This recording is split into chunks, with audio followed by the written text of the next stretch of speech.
Hey everybody, Sean here, and I hope you're doing well. I forgot who, but somebody shared this link promoting the ecumenical movement, so thank you. Let's watch this first. So this Newsmax panel absolutely lost their friggin' minds when some high school students said Allah instead of God in the Pledge of Allegiance. One nation, under Allah.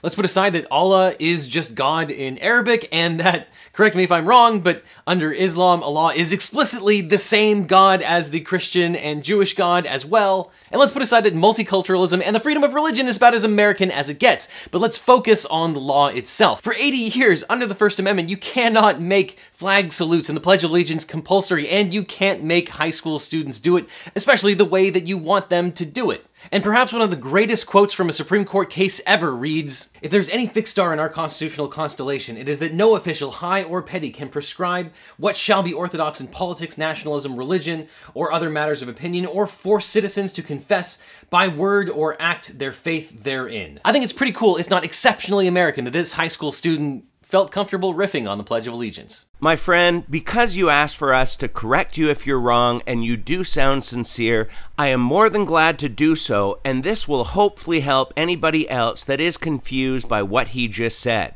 While both Islam and Christianity do believe there is one supreme God, that's where most of the similarities end.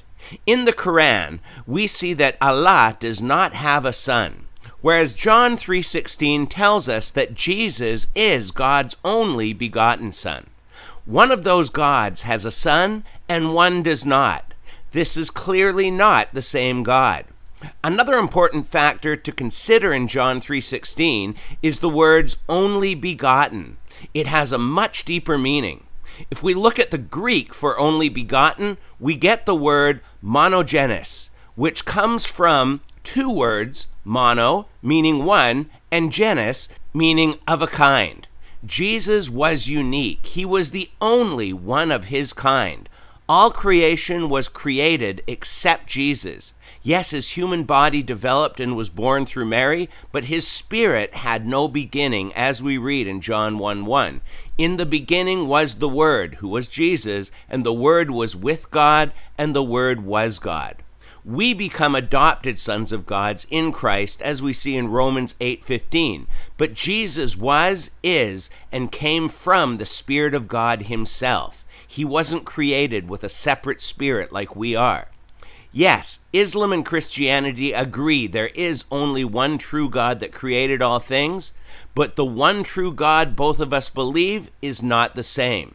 And this one point about their God having no son and the Christian God having a son makes it clear these are two different gods.